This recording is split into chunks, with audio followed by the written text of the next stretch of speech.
and we have a negotiation. I think it's a good first step. We're going to see if we can make more progress here in the days to come. Can I ask you about Lebanon? Go ahead, yeah. Because there seems to be a disagreement about whether Lebanon was included in this proposal, and the Speaker of the Parliament, who you're going to sit across from the table from in Islamabad, has just said that he thinks negotiations would be unreasonable while that war is ongoing. So would you ask Israel to hold off strikes to allow some space for these talks? Well, first of all, I know there's been some conversations between the Israelis and the leadership of our country today. I haven't been involved in that because I've been busy doing stuff in Hungary. I'm actually supposed to get an update when I get on the plane, but let me say a couple things. First of all, I actually think, and there's a lot of bad faith negotiation and a lot of bad faith, propaganda going on. I think this comes from a legitimate misunderstanding. I think the Iranians thought that the ceasefire included Lebanon, and it just didn't. We never made that promise. We never indicated that was going to be the case. What we said is that the ceasefire would be focused on Iran, and the ceasefire would be focused on America's allies, both Israel and the Gulf Arab states.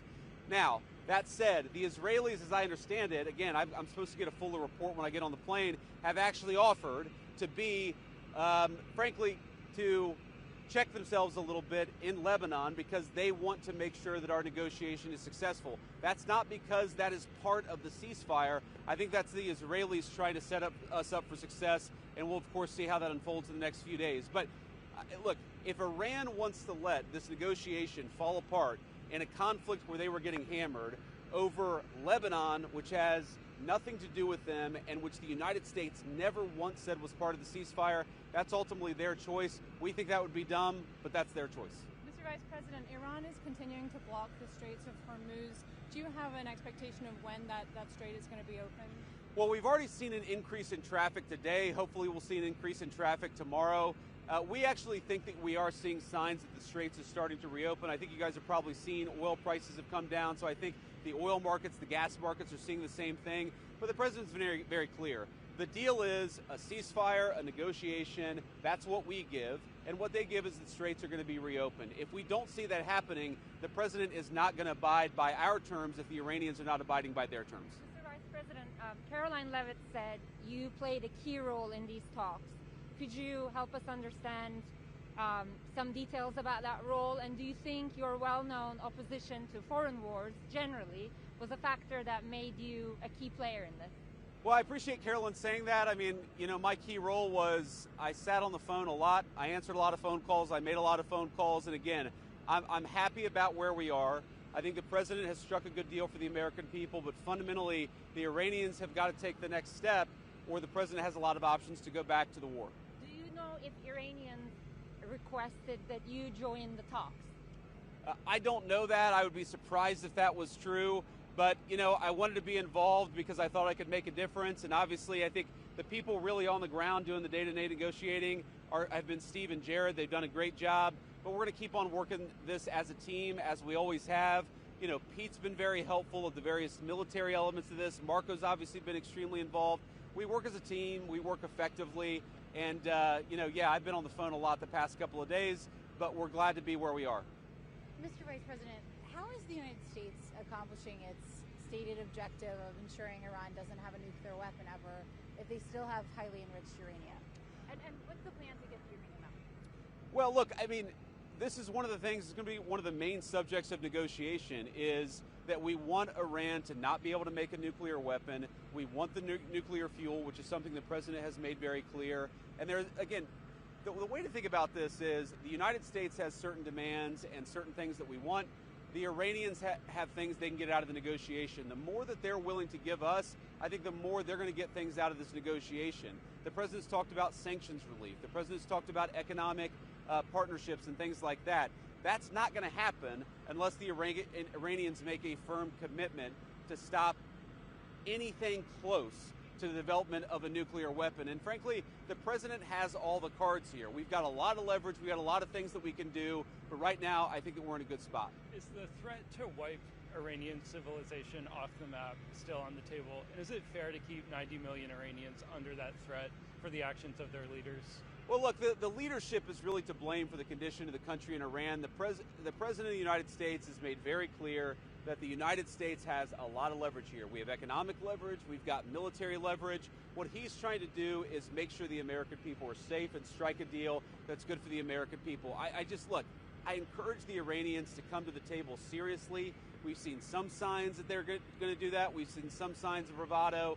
Fundamentally, we're in a good spot. They're reopening the straits. We have a ceasefire, and frankly, if they break their end of the bargain, then they're going to see some serious consequences. But wiping them off the map is different than an economic leverage or military leverage. Why is that kind of language useful in this kind of scenario? Well, again, the President of the United States is saying that unless the Iranians do the right thing, he is going to have some serious consequences for the regime. We obviously don't want the people of Iran to suffer, but we have a lot of leverage that the President of the United States could use, and it's why I think it's so important for the Iranians to be negotiators in good faith.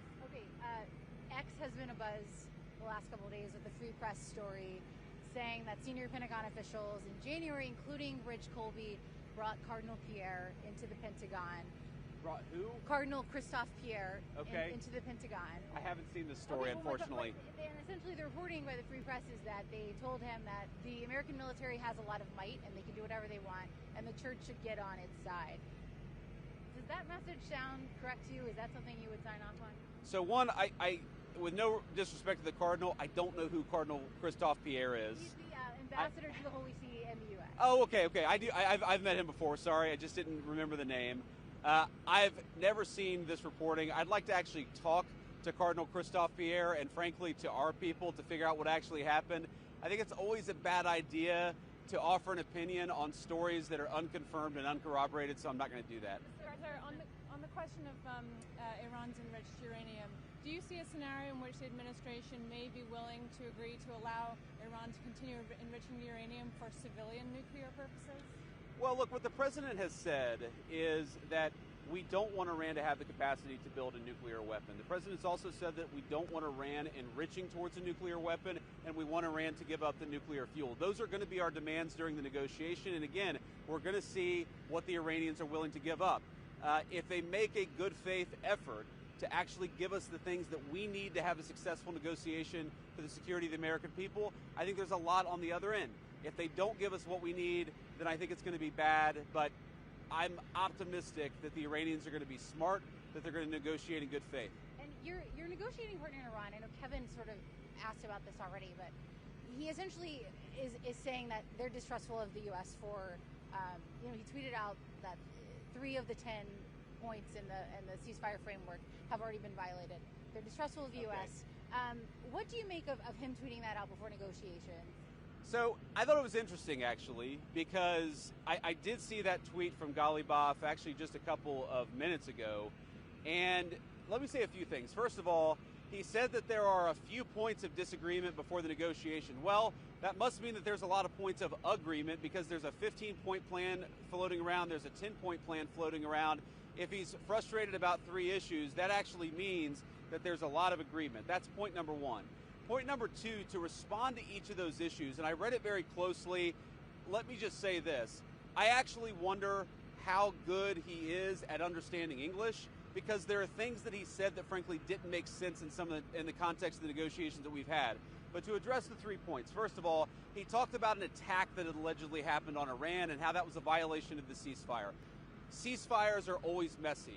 An hour after the president announced the ceasefire, the Iranians launched a bunch of missiles. Then the Israelis responded. Then some of the Gulf Arab states responded. This is the nature of a ceasefire. No ceasefire ever goes without a little bit of choppiness. What we have been very clear about is that we want to stop the bombing. We want our allies to stop the bombing, and we want the Iranians to do the same thing. We're seeing evidence that things are going in the right direction, but it's going to take a little time. The second thing 𝗟𝗃𝘃𝗲 said, which again I found fascinating, is he said, we refuse to give up the right to enrichment. And I thought to myself, you know what? My wife has the right to skydive, but she doesn't jump out of an airplane because she and I have an agreement that she's not going to do that because I don't want my wife jumping out of an airplane. We don't really concern ourselves with what they claim they have the right to do. We concern ourselves with what they actually do. And I think the president's been very clear on the enrichment question. Our position on that has not changed. I think the third thing that he said was Lebanon. Okay, and again, I actually think that is a reasonable misunderstanding, but neither us nor the Israelis said that that was going to be part of the ceasefire. Again, we're working with people to try to get through some of these things, but it's really, fundamentally, we're on the right track. We got a lot more to do.